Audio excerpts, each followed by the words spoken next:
الحمد للہ رب العالمین والصلاة والسلام علی رسولہ الکریم وعلی آلہ وصحبہ اجمعین ومن تبعهم بإحسان الی یوم الدین۔ حاضرین، گزشتہ اتوار ہم نے عوام کی بے خبری توحید کے تعلق سے یہ عنوان پر اور شرک کے جو کام عوام میں مختلف شکل میں، چاہے وہ شرکیہ نام رکھنا یا شرکیہ کام رکھنا یا شرکیہ امور کے ذریعے عقیدت مندی اور اس کے ذریعے عقائد کو جوڑنا، یہ ان چیزوں کو ہم نے دیکھا۔ آج کا ٹاپک ہے دعویٰ ایمان کا، کام شرک کے۔ یعنی اکثر دعوے داران ایمان، یعنی جو ایمان کا دعویٰ کرتے ہیں، شرک کی دلدل میں پھنسے ہوئے ہیں۔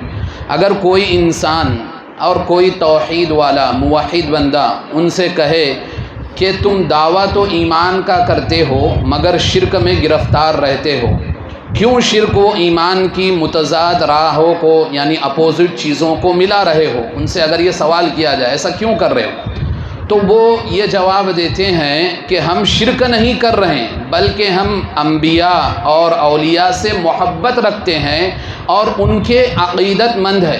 شرک تو تب ہوتا جب ہم انہیں اللہ کے برابر سمجھتے۔ یہ ان کا جواب۔ ہم تو انہیں اللہ کے بندے اور مخلوق ہی سمجھتے ہیں، ہم ان کے اللہ کے برابر بھی ان کو نہیں سمجھتے اور نہ ہی اللہ کے ساتھ ان کو معاون یا مددگار سمجھتے ہیں، نہیں، بلکہ ہم بندہ اور اللہ کی مخلوق ہی سمجھتے ہیں۔ مگر اللہ نے انہیں قدرت و تصرف بخشا ہے، یہ اللہ ہی کی مرضی سے دنیا میں تصرف کرتے ہیں۔ ان کو پکارنا اللہ ہی کو پکارنا ہے اور ان سے مدد مانگنا اللہ ہی سے مدد مانگنا ہے۔ یہ لوگ اللہ کے پیارے ہیں، جو چاہے کریں، یہ ہماری سفارشی کریں اور وکیل ہے ہمارے اللہ کے پاس۔ جس طرح ایک آدمی کو جج تک پہنچنے کے لیے وکیل کی ضرورت ہوتی ہے، چھت پر چڑھنے کے لیے سیڑھیوں کی ضرورت، تو بغیر چھت کے سیڑھیوں پر کوئی چھت پر نہیں پہنچ سکتا، اور جتنا عہدے دار والا آدمی ہے اس سے ڈائریکٹ پہنچا نہیں جاتا۔ یہ دنیاوی مثال بھی دی جاتی ہے۔ یہ ہمارے سفارشی ہے اور وکیل ہے، ان کے ملنے سے رب مل جاتا ہے اور ان کے پکارنے سے رب کا تقرب حاصل ہوتا ہے۔ جتنا ہم انہیں مانیں گے اسی نسبت سے ہم اللہ کے نزدیک ہوتے جائیں گے، اور اس قسم کی فضول باتیں کی جاتی ہیں۔ یعنی یہ کون کہتے ہیں باتیں؟ جو ایمان کا دعویٰ کرتے ہیں، اپنے آپ کو مسلمان کہتے ہیں، جو توحید پرست ہونے کا دعویٰ بھی کرتے ہیں، لیکن شرک کی اس دلدل میں ایسے پھنسے ہوتے ہیں اس لیے کہ شرک کیا ہے پتہ نہیں ہوتا اور توحید کیا ہے اس کا علم نہیں ہوتا ہے، اور یہ دعوے اور یہ دلیلیں دی جاتی ہے جو کہ دلیل اور جو کہ ان کے یہ دعوے کتاب و سنت کے بالکل مخالف ہیں۔ یہ ساری چیزیں، یہ باتیں بتائی جاتی ہے کہ ہم تو ان کا تقرب اس لیے حاصل کرتے ہیں، یہ اللہ کے پیارے ہیں، یہ اللہ کے نیک لوگ ہیں، اس لیے ہم ان سے اللہ کا واسطہ ان کو واسطہ بنا کر اللہ سے مانگتے ہیں۔ میرے بھائیوں، یہی تو شرک ہے۔ کفار مکہ، آپ قرآن مجید اٹھا کر دیکھیے، سبحان اللہ، ہم قرآن پڑھتے نہیں، ترجمے سے سمجھتے نہیں۔ کفار مکہ، مشرکین مکہ اللہ کی رب ہونے کی انکار کرتے ہی نہیں تھے، یعنی اللہ کو وہ رب مانتے تھے۔ اللہ نے قرآن مجید میں پوچھا ہے نبی ان سے کہو، زمین و آسمان کو کس نے پیدا کیا؟ یہ پہاڑوں کو کس نے بلند کیا؟ یہ زمین کو کس نے بچھایا؟ یا آسمان کو کس نے پھیلایا؟ تو وہ کہیں گے اللہ نے، لَيَقُولُنَّ اللَّهُ، ضرور کہیں گے اللہ ہی نے کیا۔ لیکن جب الوہیت کی بات آتی، توحید الوہیت، اللہ کی معبودگی میں، اللہ کی عبادت بجا لانے میں بات آتی، تو خانہ کعبہ میں 360 بتیں رکھے گئے تھے۔ خانہ کعبہ کے اندر، خانہ کعبہ میں 360 بت رکھے ہوئے تھے۔ کوئی روزی دینے والا، کوئی تجارت میں برکت دینے والا، کوئی اولاد دینے والا، کوئی بارش برسانے والا، کوئی فصل کو اگانے والا، کوئی زمین پر غلہ پانی کی پیداوار کرنے، ایسے سارے عقائد الگ الگ بتوں سے، ایسے 360 بتیں رکھے ہوئے تھے جن کے تعلق سے خود کفار مکہ اور مشرکین مکہ جو اللہ کی ربوبیت کا اقرار کرتے تھے لیکن اللہ کی الوہیت کا انکار ان 360 بتوں کی عبادت کے ذریعے، یا پھر ان کو عبادت یا سجدہ بھی نہ کرتے ہو لیکن ان کو واسطہ بنا کر اللہ کو مانتے، اللہ کو پوچھتے تھے، اللہ سے مانگتے۔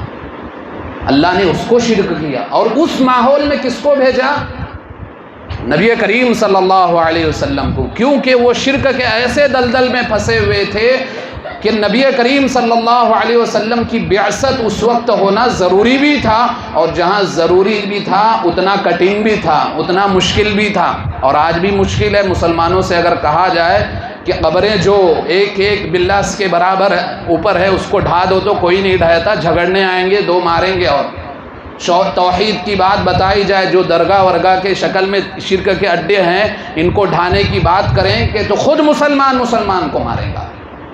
کیوں؟ توحید کا علم نہیں ہے، اور ان شرک کے اڈوں کے لیے اپنے ہی بھائیوں سے لڑیں گے۔ اور کل قیامت کے دن جب اللہ کے پاس ایسی شرکی اعمال لے کر جائیں گے تو پتہ چلے گا، جب پتہ چلے گا کہ ہم کو جو روکتے تھے، جو بیانات میں کہا جاتا تھا کہ یہ شرک ہے، یہ شرک کے اڈے ہے، یہ مجاوری کرنا، جانشینی کرنا اور دوسرے سجادہ نشین بن کے رہنا، یہ ساری چیزیں جو درگاہوں پر یا درگاہ نہ بھی ہو لیکن ایک قبر پر کی جائیں گی، وہ ساری شرک میں۔ نبی کریم صلی اللہ علیہ وسلم کا عمل ہم اور آپ جانتے ہیں میرے بھائیوں، کوئی ڈھکا چھپا نہیں ہے۔ آپ علیہ السلام بھی قبرستان جایا کرتے تھے، کیوں؟ تاکہ آخرت کی یاد آئے، موت کی یاد رہے۔ لیکن کبھی آپ علیہ السلام نے کچھ ایسی چیزیں کی ہو جو آج کے مسلمان اس قبرستان پر کرتے ہیں یا درگاہوں پر کرتے ہیں؟ ایک چیز بتا دیجیے، اگر کرتے ہیں تو ہم بھی کریں گے، کیونکہ نبی نے اگر کیا ہے تو ہم بھی کریں گے۔ یہاں تک کہ عمر فاروق جب حج پر گئے، مکہ میں گئے، اور جب بوسہ دینے کے بعد بات آئی حجر اسود کو تو کیا کہا عمر فاروق نے؟ ذرا سوچئے کیسے توحید والے لوگ تھے، کیونکہ وہ اللہ کے رسول صلی اللہ علیہ وسلم جناب محمد رسول صلی اللہ علیہ وسلم کے جانشین صحابہ، اللہ نے ان کو چنا تھا ساتھیوں کے طور پر۔ تو عمر فاروق نے کہا اے پتھر، مجھے معلوم ہے نہ تجھے نفع دینے کی طاقت ہے نہ تجھے نقصان دینے کی طاقت ہے، تیرے اندر کچھ بھی قدرت نہیں۔ اگر میں نے جناب محمد الرسول اللہ صلی اللہ علیہ وسلم کو تجھ کو بوسہ دیتے ہوئے نہیں دیکھتا تو میں کبھی تجھے بوسہ نہیں دیتا، میں نے نبی کو دیکھا بوسہ دیتے ہوئے اس لیے تجھے دیتا ہوں۔ یہ توحید ہوتی ہے، یہ توحید ہے۔ کیوں؟ بندہ ان باریکیوں کو جب پکڑتا ہے اور اس پر علم مضبوط ہوتا ہے تو شرک کی ہر باریک اور ذرات سے بھی محفوظ رہتا ہے۔ اور مسلمان جب تک توحید کا علم نہیں لیں گے اور شرک کیا ہے اس کو نہیں جانیں گے تو وہ اپنی توحید کی حفاظت نہیں کریں گے، اور ایسے دعوے پیش کر کے دلیل کے طور پر پیش کرے، عقلی طور پر پیش کر کے شرک کے دلدل میں پھنسے جاتے ہیں۔ اب یہ تو دعوے ہیں، اب اس پر قرآن کا کیا فیصلہ ہے؟ قرآن و حدیث کیا کہتی ہے؟ آئیے دیکھتے ہیں قرآن کا فیصلہ۔ ان سب باتوں کا واحد سبب یہ ہے کہ یہ لوگ قرآن و حدیث چھوڑ بیٹھے ہیں۔ جتنے لوگ شرک کے اڈوں پر جاتے ہیں، درگاہوں پر جاتے ہیں، انہیں سورہ فاتحہ تک، وہاں جو مجاوری کرتے ہیں، جو چادریں چڑھاتے ہیں، ان کو خود سورہ فاتحہ یاد نہیں ہوتا، اور پھر لوگوں کو یہ باتیں علم دیتے ہیں، لوگوں میں یہ باتیں پھیلاتے ہیں کہ یہ فلاں بابا فلاں مجاور تو اتنا پہنچا ہوا ہے کہ اللہ نے اس کی نماز معاف کر دی۔ اللہ اکبر، نعوذ باللہ۔ اتنے دھڑلے سے ایسی باتیں کرتے ہیں میرے بھائیوں، کل کیا منہ دکھاؤں گے اللہ کو؟ اللہ کو منہ کیا دکھاؤں گے؟ ایسے شرکیہ اعمال بھی کرو اور دعوے اتنے بڑے بڑے۔ تو جو ایسے سجادہ نشین اور مجاوری کرنے والے ہوتے ہیں انہیں سورہ فاتحہ تک یاد نہیں ہوتا، اور کتنے تو ایسی بھی کلپ دیکھے ویڈیو میں انہیں کلمہ تک نہیں پتہ ہے، لا الہ الا اللہ محمد رسول اللہ، پورا کلمہ بھی نہیں پڑھنے آتا ہے۔ یہ شیطان جب عقل پر حاوی ہو جاتا ہے اور شرک کے دلدل میں پھنساتا ہے تو انسان کو اصل توحید، علم، کتاب و سنت کا علم، منہج کی تعلیم اس سے دور ہو جاتا ہے۔ اللہ تعالیٰ نے کیا فرمایا؟ ان اللہ لا یغفر ان یشرک بہ ویغفر ما دون ذلک لمن یشاء ومن یشرک باللہ فقد ضل ضلالا بعیدا۔ جو اللہ کے ساتھ شرک کرتا ہے وہ بہت دور کی گمراہی میں چلا جاتا ہے۔ اس دور کی گمراہی کی مثال یہ ہے کہ شرکت کرتے ہیں اور اس کو دین اسلام کا نام دیتے ہیں اور کلمہ تک نہیں پڑھنے آتی، یہ سب سے بڑی دور کی گمراہی ہے۔ اور جب تک رب توفیق نہ دے وہ اس گمراہی سے نکل نہیں سکتے، اور خود جب تک اس کا علم حاصل نہ کرے اس گمراہی کے دلدل سے وہ اپنے آپ کو نہیں بچا سکتے۔ تو قرآن کا فیصلہ کیا ہے؟ ان سب باتوں کا، یہ جو دعوے کیے جاتے ہیں ہم ان کا تقرب حاصل کرتے ہیں، ہم یہ اللہ کے پیارے ہیں، اولیاء ہیں، اس لیے ہم ان کے واسطے سے اللہ کو مانگتے ہیں، ان سب باتوں کا واحد سبب یہ ہے کہ یہ لوگ قرآن و حدیث کو چھوڑ بیٹھے، شریعت میں عقل سے کام لیا، شریعت میں عقل سے کام لیا۔ کیسے عقل سے کام لیا؟ میرے ساتھ خود واقعہ ہو، میں نے ایک خود شخص کو کہا، میں تو پہلے سنتا تھا یہ چیزیں کہ وہ جج تک پہنچنے کے لیے وکیل کی ضرورت ہوتی ہے، چھت پر جانے کے لیے سیڑھی کی ضرورت لگتی ہے، تو ہم گنہگار اللہ تک ڈائریکٹ کب پہنچ سکتے ہیں؟ جبکہ قرآن میں اللہ تعالیٰ کہتا ہے وَإِذَا سَأَلَكَ عِبَادِي عَنِّي فَإِنِّي قَرِيبٌ، جب میرے بندے اے نبی تم سے پوچھے میں کہاں ہوں تو ان سے کہہ دینا فَإِنِّي قَرِيب، میں ان کے قریب ہوں، ڈائریکٹ مجھ سے مانگے، کوئی وسیلہ نہیں، کوئی واسطہ نہیں، ڈائریکٹ مجھ سے مانگے۔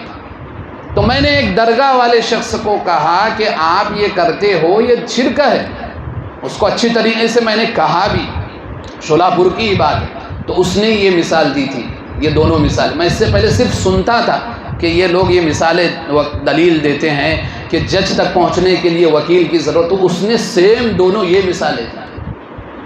تو اس کا سبب یہی ہے، شریعت میں عقل سے کام لیا۔ میرے بھائیوں، اللہ تعالی لیس کمثلہ شیء، اللہ کے لیے کوئی مثال نہیں بیان کر سکتے، وَهُوَ السَّمِيعُ الْبَصِيرُ، وہ سننے والا ہے۔ سننے کا مطلب یہ نہیں کہ قرآن مجید کے عربی کے ترجمے کے لیے دنیا میں کوئی زبان نہیں ہے جو کما حقہ قرآن مجید کے عربی ترجمے کا اس کا حق ادا کر دے۔ یہ تو قرآن مجید احسن البیان کی شکل میں جو ہم پڑھتے ہیں یا تیسیر الرحمن کی شکل میں ہم قرآن مجید کا ترجمہ پڑھتے ہیں، یہ ہماری سمجھ کے لیے۔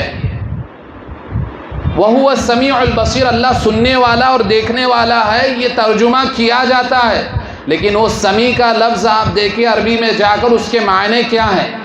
وہ صرف خالق کی ذات پر متصل ہے، ایسی صفات والا جو ہر ایک کی ایک ٹائم میں ایک ساتھ سب کی سنے اور سب کو سمجھے۔ اب اتنے لوگ، یہ 4-5 لوگ مجھے ایک ساتھ کچھ کہیں گے، میں سن تو سکتا ہوں لیکن سمجھ نہیں سکتا۔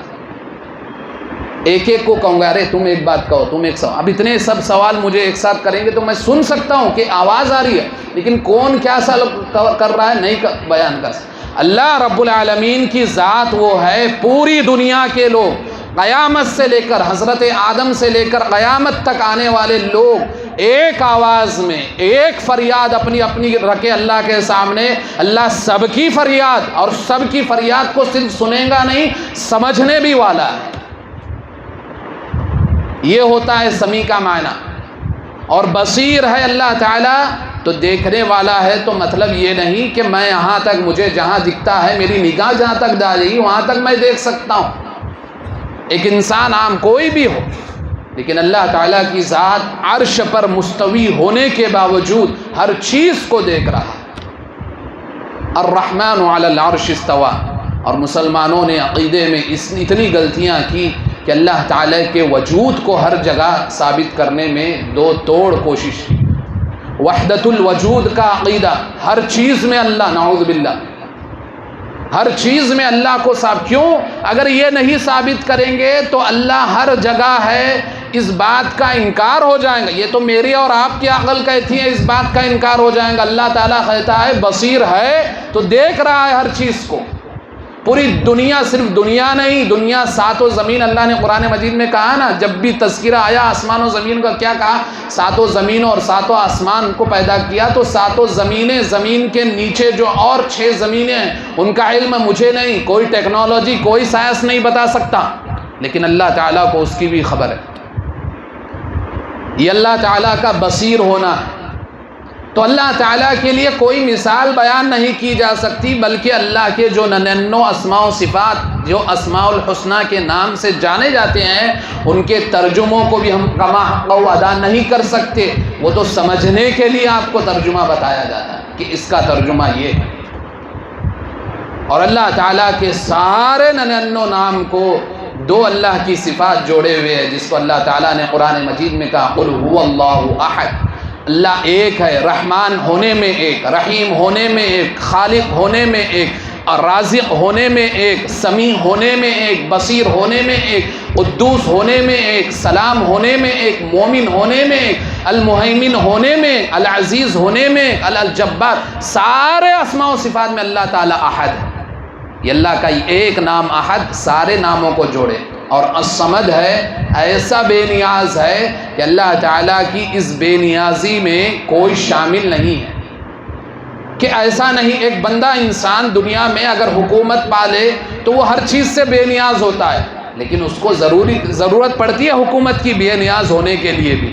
دنیا میں کوئی کتنا بھی بے نیاز اگر ہو بھی لے، لیکن پھر بھی وہ کسی کے ذریعے بے نیاز ہے۔ اگر فل پیسے والا بھی بن جائے اور آرام و آسائش کی دنیا میں وہ جگہ بنا لے، اس کا گھر اچھا، اس کا کاروبار اچھا، اس کے بیوی بچے سب اچھے، لیکن اس کے باوجود وہ پیسوں سے بے نیاز نہیں، دولت سے بے نیاز نہیں۔ اور اللہ صمد ہے، بے نیاز ہے، تو ہر چیز سے کوئی اس کی بے نیازی میں ایسا نہیں کہ کوئی چیز اللہ سے چھوٹ جائے اور وہ بے نیاز نہ ہو، نہیں۔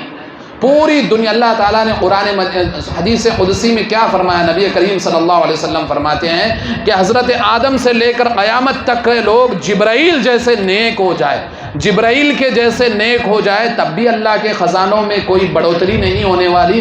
یہ اللہ کی شان، بلکہ اللہ کی شان سب سے بڑی اور بالا تر ہے۔ اور حضرت آدم سے لے کر قیامت تک آنے والے لوگ شیطان جیسے، ابلیس جیسے ہو جائے، تب بھی اللہ کے خزانوں میں ایک ذرہ برابر بھی نقصان نہیں ہونے والا۔ یہ اللہ تعالیٰ کی وحدانیت ہے اور یہ اللہ تعالیٰ کی بے نیازی ہے۔ تو یہ احد اور صمد اللہ تعالیٰ کے، یہ احد نام ہے، صمد صفت بھی ہے اور نام بھی ہے، تو یہ سارے اسماء و صفات کو اللہ تعالیٰ کے گھیرے ہوئے۔ تو ان دعووں کا جب آپ پیش کریں گے، ایک علم والا اس پر ہنسے گا۔ کیوں؟ جب آپ کو یہ ساری چیزوں کا علم ہو گیا تو ان دعووں کو کوئی ٹھوس رہتی ہے، اور کوئی عقل سے دلیل دے، چاہے چھت کے ذریعے یا جج کی وکیل یا کوئی بھی، دنیا میں جو بھی مثال دی جائیں گی وہ دنیا ہی کی ہے، اللہ پر کبھی فٹ نہیں ہوں گی۔ جو بھی مثال دی جائیں گی وہ اللہ پر فٹ نہیں ہوں گی، کیونکہ اللہ تعالیٰ نے قرآن مجید میں دو ٹوک فیصلہ کر دیا، لیس کمثلہ شیء، اس کے جیسی کوئی چیز ہے ہی نہیں، اس کے لیے مثال ہے ہی نہیں۔ تو پھر شریعت میں عقل سے کام لیا، اس لیے ایسے دعوے پیش کیے جاتے ہیں۔ دوسرا، جھوٹے افسانوں کے پیچھے لگے ہوئے ہیں اور غلط رسم و رواجوں کو دلیلوں میں پیش کرتے ہیں۔ اگر ان کے پاس قرآن و حدیث کا علم ہوتا تو ان کو معلوم ہو جاتا، پیغمبر اسلام علیہ السلام کے سامنے بھی مشرک اسی قسم کی دلیلوں کو پیش کیا کرتے تھے۔ اللہ پاک کا ان پر غصہ نازل ہوا اور اس نے انہیں جھوٹا بتایا۔ اللہ تعالیٰ قرآن مجید میں فرماتے ہیں وَيَعْبُدُونَ مِن دُونِ اللَّهِ مَا لَا يَضُرُّهُمْ وَلَا يَنفَعُهُمْ وَيَقُولُونَ هَؤُلَاءِ شُفَعَاؤُنَا عِندَ اللَّهِ قُلْ أَتُنَبِّئُونَ اللَّهَ بِمَا لَا يَعْلَمُ فِي السَّمَاوَاتِ وَلَا فِي الْأَرْضِ سُبْحَانَهُ وَتَعَالَى عَمَّا يُشْرِكُونَ۔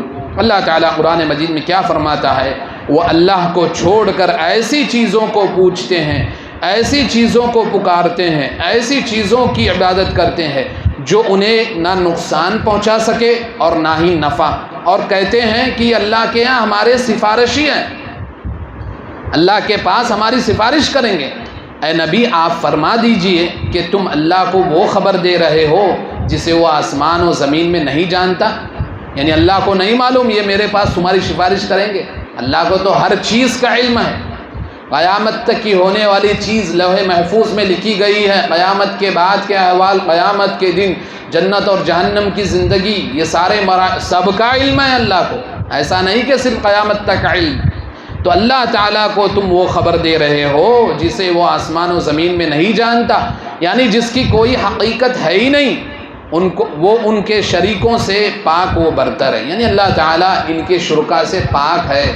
اللہ تعالیٰ کی وحدانیت میں، اللہ کی توحید میں ان کے شریک کچھ بگاڑ نہیں کر سکتے۔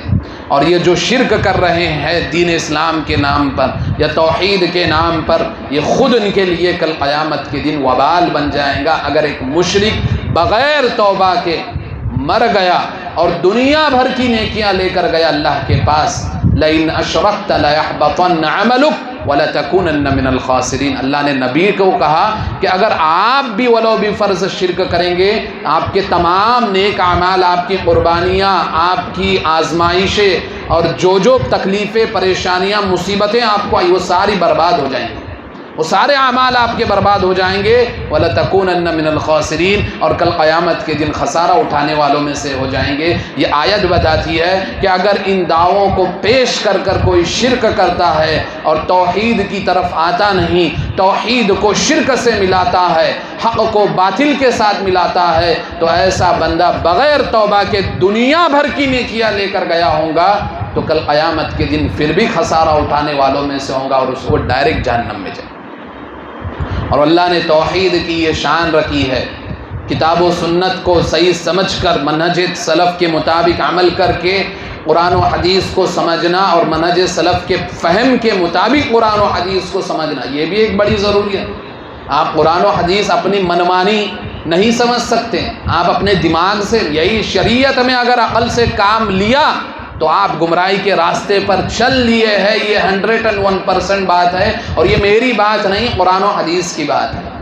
جہاں آپ کی عقل نے شریعت کو پیچھے ڈال دیا، اور دیکھیے جتنے فتنے ماضی میں آئے ہیں اور تاریخ اسلام میں جتنے فرقے بھی بنے، یہ سارے کیوں بنے؟ عقل کی بنیاد پر۔ عقل نہیں مانتی۔ بڑے بڑے دانشوران جو مسلم دانشوران تھے، انہوں نے قرآن و حدیث کو انکار کیا، صحیح بخاری صحیح مسلم کی حدیثوں کا انکار کر دیا، محض اس لیے کہ ان کی عقل میں وہ حدیثیں نہیں آئی، محض اس لیے کہ عقل اس بات کو تسلیم نہیں کر سکتی، جبکہ اللہ تعالیٰ نے اور نبی کریم صلی اللہ علیہ وسلم نے اپنے فرامین میں بتایا ہے کہ آپ کی عقل شریعت کے تابع ہو، شریعت آپ کے عقل کے تابع نہیں ہو سکتی، اور شریعت کا عقل کے تابع نہیں ہونا، اس کے ایک بڑی حکمت ہے، ایک بڑی حکمت ہے، کیونکہ دنیا میں جتنے مذاہب پائے جاتے ہیں وہ اپنے بنائے ہوئے ہیں، اور وہ مذاہب کی تعلیمات آپ کو انسانی طور پر بظاہر، ویسا تو انسانی طور پر اسلامی تعلیمات پوری فٹ آتی، لیکن بظاہر اگر دیکھیں تو ان کی تعلیمات کو عقل قبول بھی کرتی ہے۔ دوسرے جو مذاہب کے ادیان کے تعلیمات ہے، آپ دیکھیں اچھی تعلیمات بھی ہے، اور وہ تعلیمات عقل کو تسلیم بھی کرتی ہے، لیکن اس کے باوجود اللہ تعالیٰ نے شریعت کو عقل کا حاکم بنایا ہے، عقل کے تابع نہیں کہا۔ کیوں؟ حکمت یہ ہے کہ ہر چیز عقل میں آ گئی تو پھر آزمائش کس بات کی دنیا میں؟ ہر چیز تمہاری عقل کو سمجھ میں آ گئی، اللہ کی حکمت اور مصلحت بھی سمجھ لیے گئے، پھر آزمائش دنیا میں کس بات کی؟ پریشانیاں جو آئی، جو مصیبتیں آئی، جو قربانیاں دینی پڑیں گی، ان میں انسان کو اور خاص طور پر ایک موحد بندے کو اپنی عقل کو مات دینا پڑتا ہے، اور نبی کریم صلی اللہ علیہ وسلم کی احادیث کو ماننا ہے جو صحیح طور پر صحیح سند سے ثابت ہے، اور اللہ تعالیٰ کی ذات پر ویسا توکل ہونا چاہیے جس طرح اس پر حق ہے توکل کرنے کا۔ اس لیے اللہ تعالیٰ نے شریعت کو عقل کا حاکم بنایا ہے۔ عقل شریعت کے تابع رہیں گی، شریعت عقل کے تابع نہیں رہیں گی، یہ چیز سمجھنی چاہیے، اور یہ چیز خاص طور پر آج نوجوانوں کو سمجھنے کی ضرورت ہے، اس لیے کہ آج جو نوجوان گمراہی پر چل دیے ہیں، دنیا ترقی کی دور رہی ہے، سائنس کا دور ہے، تو ہر چیز چاہتے ہیں کہ قرآن و حدیث سے ثابت کرے۔ ضروری نہیں کہ ہر چیز قرآن و حدیث اس لیے نہیں آیا کہ آپ دنیاوی کی ترقی قرآن و حدیث سے ثابت کریں، قرآن و حدیث اس لیے آیا ہے کہ آپ کے اندر توحید کی پختگی پائی جائے اور اتباع سنت میں آپ بدعت و خرافات سے پاک ہو، یہ مقصد ہے اصل، اور یہ مقصد جو پا لیا، اللہ کل پوچھے گا نہیں قرآن میں نے چاند سورج کا تذکرہ کیا تھا، تو نے اس کے ذریعے ریسرچ کر کے چاند سورج پر کیوں نہیں گیا؟ اللہ پوچھے گا نہیں کہ میں نے ستاروں کا تذکرہ کیا تھا قرآن مجید میں، تو نے ریسرچ کر کے ستاروں کا علم کیوں نہیں لیا؟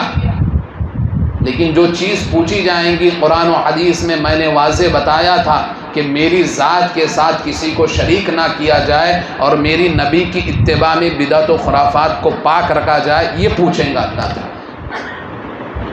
تو قرآن و حدیث کو ہم خود مسلمانوں نے کھلواڑ بنا دیا. ہر چیز ہم چاہتے ہیں، سائنس کوئی چیز بتاتا ہے ہم قرآن و حدیث کے پیچھے دوڑتے ہیں. اور یہ چیز کیوں آئی؟ کیونکہ لوگ جب اپنی طور پر بغیر علماء کے قرآن و حدیث کا علم حاصل کرنا چاہے اور قرآن و حدیث کی ریسرچ کرنی چاہی تو وہ فتنے آئے جو بردرس کا فتنہ دنیا میں کہلایا.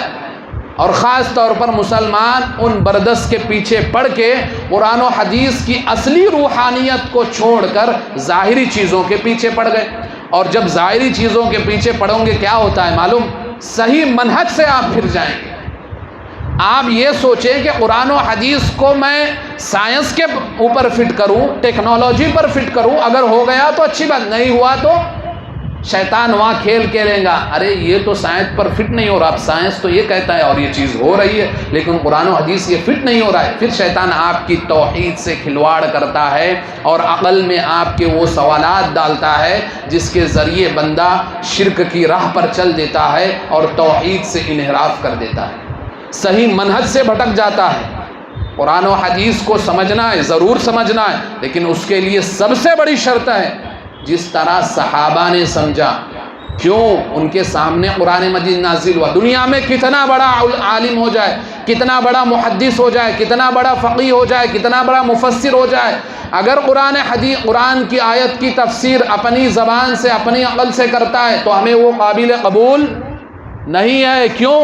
اللہ تعالیٰ نے قرآن مجید میں فرمایا وَمَن يُشَاقِقِ الرَّسُولَ مِن بَعْدِ مَا تَبَيَّنَ لَهُ الْهُدَى وَيَتَّبِعْ غَيْرَ سَبِيلِ الْمُؤْمِنِينَ نُوَلِّهِ مَا تَوَلَّى وَنُصْلِهِ جَهَنَّمَ وَسَاءَتْ مَصِيرًا. اور جو شخص رسول کی مخالفت کرے کب؟ ہدایت آ جانے کے بعد اور مومنوں کے راستوں کو چھوڑ کر غیر کا راستہ اپنائے، نُوَلِّهِ مَا تَوَلَّى تو ہم بھی اس کو اسی راستے پر چلاتے ہیں، وَنُصْلِهِ جَهَنَّمَ اور جب وہ اس راستے کو، ہدایت کے راستے کو اور مومنی کے راستے کو چھوڑ کر اپنا راستہ اختیار کرتا ہے، جب وہ منزل تک پہنچے گا وَنُصْلِهِ جَهَنَّمَ منزل جہنم ہوگی، وَسَاءَتْ مَصِيرًا اور یہ سب سے بڑی بری منزل ہے. مفسرین اکرام اس آیت کی تفسیر میں لکھتے ہیں وَمَن يُشَاقِقِ الرَّسُولَ مِن بَعْدِ مَا تَبَيَّنَ لَهُ الْهُدَى کہ اللہ تعالیٰ اتنا کہہ دیتا کہ جو شخص رسول کی مخالفت کرے ہدایت آ جانے کے بعد، تب یہ آیت مکمل تھی. وَيَتَّبِعْ غَيْرَ سَبِيلِ الْمُؤْمِنِينَ یہ ٹکڑا کہنے کی ضرورت نہیں تھی. جب بھی آیت یہ مکمل ہے، اس کا ترجمہ بھی مکمل ہے اس ٹکڑے کے بغیر، وَيَتَّبِعْ غَيْرَ سَبِيلِ الْمُؤْمِنِينَ کہ مومنوں کے راستوں کے علاوہ دوسرے کی اتباع کرے. تو مفسرین اکرام کہتے ہیں کہ جب یہ ٹکڑے کو اللہ تعالیٰ نے اس آیت میں رکھا، جبکہ اس ٹکڑے کے بدلے معنی پورا ہو رہا ہے، معنی تو پورا ہو رہا ہے نا. ایک شخص کے سامنے اس آیت کو پیش کروں، اگر میں کہوں کہ اللہ تعالیٰ کی ہدایت آ جانے کے بعد رسول کی جو مخالفت کرے تو اللہ تعالیٰ اس کو جہنم میں ڈالیں گا، یہ معنی مکمل ہوا کیا نہیں؟ معنی صحیح ہے نا. لیکن اللہ نے وَيَتَّبِعْ غَيْرَ سَبِيلِ الْمُؤْمِنِينَ کی شرط لگائی. کیوں؟ یہ آیت جب اتری مومن کون تھے اس وقت؟ کس کے سامنے اتری؟ یہی اللہ کے رسول کے صحابہ کرام رضی اللہ عنہم اجمعین، رضی اللہ عنہ ورضوا عنہم کی سرٹیفکیٹ اللہ نے دی. اس لیے اللہ تعالیٰ نے فرمایا کہ مومنوں کو قرآن و حدیث جو ہدایت ملی ہے یہ مومنین کے راستے پر چل کے ملیں گے. اور مومنین کون؟ صحابہ کرام نے جس طرح اس آیت کو سمجھا، صحابہ نے جو تفسیر کی اور صحابہ نے جو آیت کا مطلب، اور یہ آیت کس کے تعلق سے اتری یہ صحابہ مجھ سے ہم سے زیادہ جانتے ہیں. آج کے دور سے زیادہ قرآن و حدیث کو جاننے والے وہ صحابہ تھے. ان کو پتا تھا کہ کوئی آیت اتری ہے، نازل ہوئی ہے، اس کا سبب کیا ہے، کیوں نازل. اللہ نے قرآن مجید کو جو تھوڑا تھوڑا کر کے 23 سالہ میں زندگی میں نازل کیا، اس کی حکمت ہے. وہ حکمت یہ ہے کہ اس کے سبب نزول، اس کی وجوہات، اس کی تفاسیر، اس کے ترجمے اور اس آیت اتر رہی ہے اس احوال کو یہ صحابہ یاد کر لیں. نبی کی تو گارنٹی اللہ نے لی تھی، اے نبی آپ اپنی زبان کو جلدی، اللہ تعالیٰ نے قرآن مجید میں فرمایا لا تحرک به لسانک لتعجل کہ آپ اپنی زبان کو زیادہ تیزی سے حرکت مت دو کہ آپ جلدی کر رہے ہیں. کیونکہ جبرائیل علیہ السلام آتے تھے قرآن کی چند آیتوں کو لے کر تو نبی ڈرتے تھے کہ کہیں بھول نہ جاؤں، اس لیے فوراً آپ کے پیچھے دوڑایا کرتے تھے. وہ آیت کو دوہراتے تھے جبرائیل علیہ السلام کے ساتھ. تو اللہ تعالیٰ نے کہا کہ آپ گھبرائیے مت، دوہرانے کی ضرورت نہیں، ایک بار جبرائیل نے آپ کو پہنچا دیا، آپ کے سینے میں محفوظ کرنا ہمارا کام ہے. لیکن صحابہ اکرام رضی اللہ عنہم اجمعین نبی کے ساتھی ہے، ان کی تربیت تو ہونا ہے، ان کو بھی ویسے علم، وہ صحیح علم پہنچنا ہے، اور اللہ نے صحیح علم باقی رہیں گا، اس کی حفاظت کی گارنٹی لی. انا نحن نزلنا الذکر وانا له الحافظون. ہم نے اس ذکر کو، اس قرآن کو، اس شریعت کو ہم نے نازل کیا ہے تو ہم اس کی حفاظت کے لیے کافی ہے. تو کس طرح حفاظت؟ 23 سالہ زندگی میں پورے قرآن کو نازل کیا، اور صحابہ نے اس کے ایک ایک منہج کو، ایک ایک طور، صرف اللہ اکبر، آپ دیکھیے صرف قرآن کے تفاسیر اور ترجمے اور سبب نزول اور شان نزول کو محفوظ نہیں کیا، ایک آیت کو کتنے طریقوں سے پڑھایا جاتا ہے ان تجوید کے طریقوں کو بھی محفوظ کیا. اور وہ طریقے جو 7 قرات کہا جاتا ہے نا، کہ قرآن کو 7 طریقوں کو پڑھا جاتا ہے، تو اس کا مطلب یہ ہے کہ تجوید میں وہ طریقے 7 ہے. 7 قاری آپ سنتے ہوں گے 7 طریقوں سے پڑھنے والے. تو صحابہ نے ان چیزوں کو بھی محفوظ کیا. تو اللہ تعالیٰ نے اس آیت میں وَيَتَّبِعْ غَيْرَ سَبِيلِ الْمُؤْمِنِينَ میں شرط لگائی کہ بندہ قرآن و حدیث کو اپنی عقل سے نہ سمجھے، بیٹھے بٹھایا پکایا ہمیں ملا ہے ہم کو، بلکہ اس کی صرف اتباع کرنا ہے اور ان احادیث اور ان آیات کو ویسے ہی سمجھنا ہے جس طرح صحابہ نے اس کی تفسیر کی ہے اور شان نزول بتایا. اور اس طرح یہ منہج ہوتا ہے. اور بندہ جب قرآن و حدیث کو بغیر علماء کے ریسرچ کے طور پر پڑھتا ہے اور ہر ٹیکنالوجی اور سائنسی دور کی باتوں کو قرآن و حدیث پر چسپاں کرنا چاہتا ہے، اور جب نہیں چسپاں کر پاتا تو ایمان کمزور ہو جاتا ہے، کیونکہ منہج نہیں ہے. یہ صحابہ کا منہج نہیں ہوتا ہے. قرآن کی آیت نہیں سمجھ میں آتی ہے تو ایمان میں شبہات پیدا ہوتے ہیں. شبہات، یہ فتنہ، شبہات کا فتنہ انسان کو توحید سے نکال دیتا ہے. شبہات کا فتنہ انسان کو غیر منہجی بنا دیتا ہے. اور جب بندہ قرآن و حدیث کو اپنی عقل سے سمجھ لیتا ہے تو پھر ایسے ایسے فتوے دیتا ہے، ایسی ایسی باتیں لوگوں میں گمراہیاں پھیلاتا ہے. اسی لیے علامہ ابن تیمیہ رحمۃ اللہ علیہ کیا کہتے ہیں کہ ایک بدعتی جو شبہات کے فتنے لوگوں میں ڈالتا ہے، شبہات کی بدعت، علامہ ابن تیمیہ رحمۃ اللہ علیہ فرماتے ہیں کہ ایک بدعتی کا مسلمانوں پر غالب آ جانا یہ اس سے بھی زیادہ خطرناک ہے کہ مسلمان جنگ میں ہو اور جنگ کے دوران مسلمانوں کے دشمن مسلمان پر مسلط ہو جائے. کیوں؟ اس لیے کہ اگر دشمن مسلمانوں پر مسلط ہو بھی گیا تو وہ ان کی جان و مالوں کو لوٹیں گا، ان کی گردنیں کاٹیں گا، ان کو قتل کریں گا. اسلام کی حالت میں تو مریں گا، لیکن جب ایک غیر منہجی شبہات، فتنوں کو شبہات میں ڈالنے والا اور شبہاتی فتنے مسلمانوں پر بدعتی جب غالب آ جاتا ہے تو ان کے ایمان کو کھوکھلا کر دیتا ہے، عقیدے کو بگاڑ دیتا ہے اور منہج سلف میں خرابی پیدا کر دیتا ہے. اور جب بندہ اس پر مرتا ہے تو وہ اسلام کے نام پر زندگی گزار کے تو جاتا ہے، لیکن صحیح راہ پر، منہج پر نہیں موت نہیں آتی، بدعت پر، شرک پر موت آتی. تو اس سے زیادہ خطرناک علامہ ابن تیمیہ رحمۃ اللہ علیہ کہتے ہیں. تو یہ چیزوں کو ہم کو ضرور سمجھنا ہے. جب قرآن و حدیث کو منہج سلف کے مطابق سمجھیں گے تو یہ دعوے جو پیش کیے جاتے ہیں شرک کی دلیل کے طور پر، ایک انسان، ایک موحد بندہ، ایک منہج سلف والا بندہ ان دعووں کے پیچھے کبھی نہیں پڑے گا. فتنوں کی یہ شبہاتی دعوے ہیں، یہ سارے شبہات پیدا کرنے والے دعوے ہیں. اور خود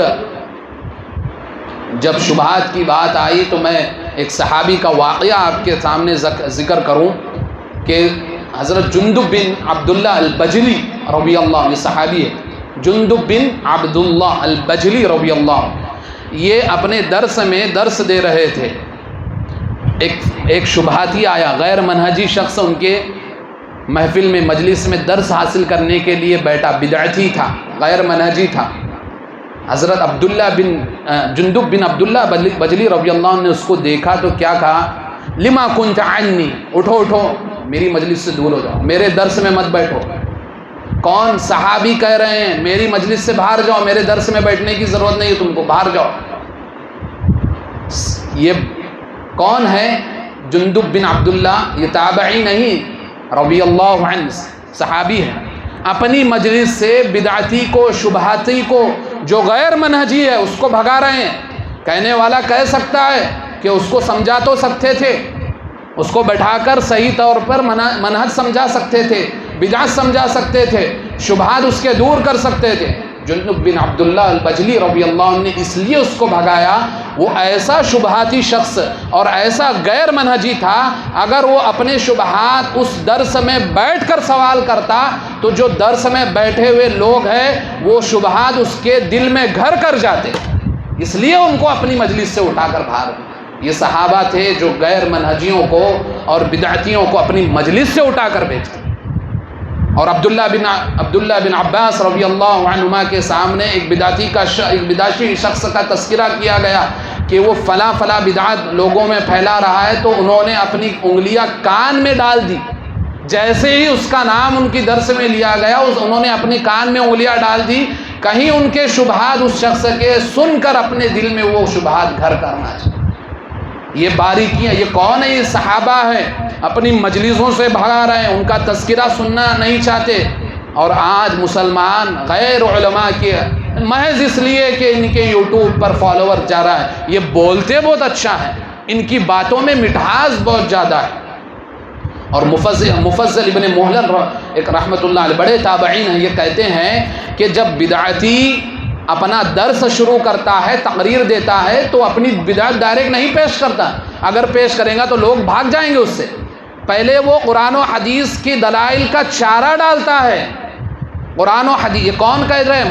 مفضل ابن محلن رحمۃ اللہ علیہ سے پوچھا گیا کہ ایک بدعتی بھی تو قرآن و حدیث کی باتیں کرتا ہے، اس کی باتیں سننے میں کیا ہے؟ قرآن و حدیث کی تو بات کر رہا ہے۔ تو مفضل ابن محلن رحمۃ اللہ علیہ کہتے ہیں کہ وہ پہلے چارہ ڈالتا ہے، پھر جب قرآن و حدیث کی باتوں سے اپنی تقریر، اپنا بیان شروع کرتا ہے تو اپنی باتوں میں اپنی بدعت کو رواج دیتا ہے، اپنی بدعت آپ کے سامنے پیش دیتا ہے۔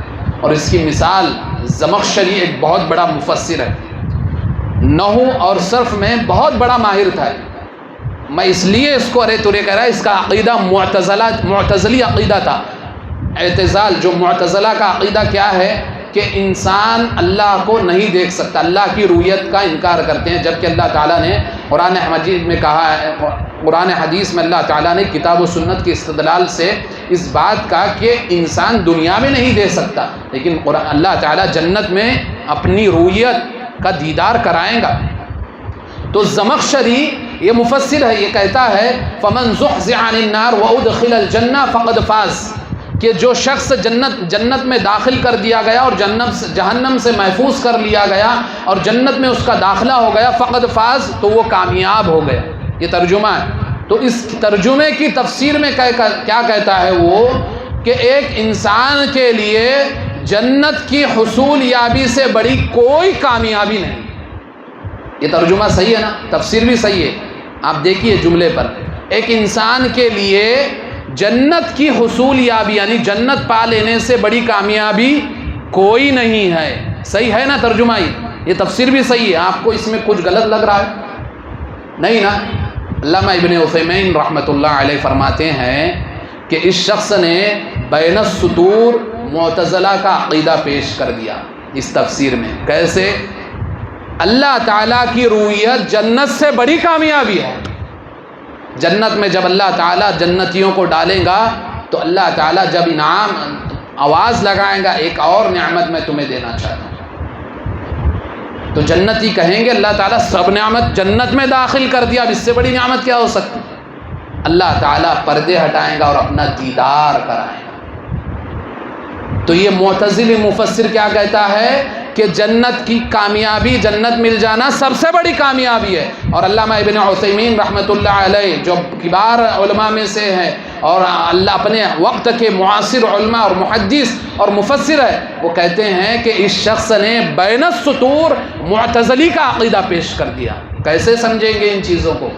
کبار علماء، جب بندہ علماء سے دور رہے گا تو ان باریک باتوں کو کیسے سمجھے گا؟